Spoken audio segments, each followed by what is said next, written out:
Assalamualaikum warahmatullahi wabarakatuh. Perkenalkan, nama saya Afriliani Mahmud dengan NIM F25010001 Fakultas Teknik Prodi Teknik Sipil. Di sini saya akan menjelaskan tentang sejarah bahasa Indonesia. Dosen pengampu Afifa Istiqomah. Ya, sejarah singkat bahasa Indonesia memiliki sejarah yang kaya dan menarik. Berawal dari bahasa Melayu kuno hingga menjadi bahasa persatuan yang modern. Berikut saya akan menjelaskan garis besar sejarah perkembangannya, mulai dari awal mula dari bahasa Melayu. Sebelum menjadi bahasa Indonesia, bahasa ini dikenal sebagai bahasa Melayu.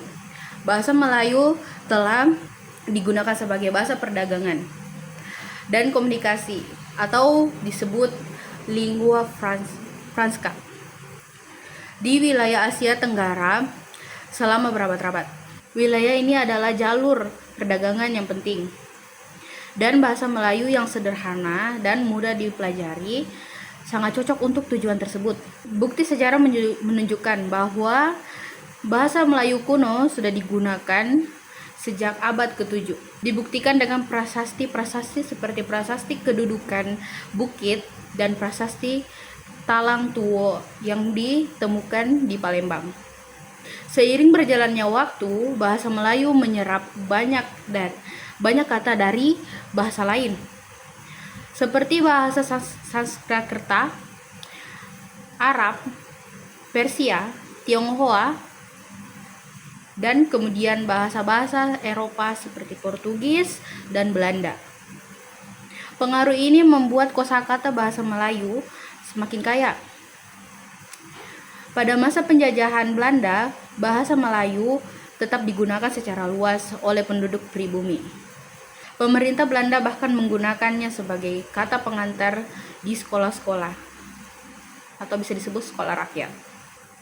Hal ini secara tidak langsung membantu penyebaran bahasa Melayu seluruh pelosok Nusantara. Titik balik terpenting dalam sejarah bahasa Indonesia adalah Sumpah Pemuda pada 28 Oktober 1928. Dalam ikrar tersebut, para pemuda Indonesia dari berbagai suku dan daerah bersumpah untuk menjunjung tinggi bahasa persatuan, yaitu bahasa Indonesia. Nama bahasa Indonesia diambil untuk menandai identitas nasional yang berada dari bahasa Melayu. Meskipun secara linguistik keduanya sangat mirip, penetapan ini bukan tanpa alasan. Bahkan Melayu dipilih karena beberapa faktor. 1. Bahasa Melayu sudah digunakan secara luas di seluruh Nusantara. 2. Struktur bahasanya sederhana, tidak memiliki tingkatan kasta seperti bahasa Jawa atau Sunda. 3. Bahasa Melayu bersifat netral dan tidak terikat pada suku tertentu, sehingga dapat diterima oleh sekelompok etnis. Setelah Indonesia merdeka pada 17 Agustus 1945, bahasa Indonesia ini resmi ditetapkan sebagai bahasa negara. Seperti yang tercantum dalam Undang-Undang Dasar 1945, bab 15 ayat 36 ini memberikan bahasa Indonesia status hukum dan mendorong penggunanya dalam segala aspek kehidupan, termasuk pemerintahan, pendidikan, media massa, dan ilmu pengetahuan. Sejak saat itu, bahasa Indonesia terus berkembang. Lembaga-lembaga seperti Pusat Bahasa atau biasa dikenal dengan Badan Pengembangan dan Pembinaan Bahasa berperan aktif dalam membakukan ejaan, menyusun tata bahasa, dan menciptakan istilah-istilah baru untuk mengakomodasi perkembangan ilmu pengetahuan dan teknologi.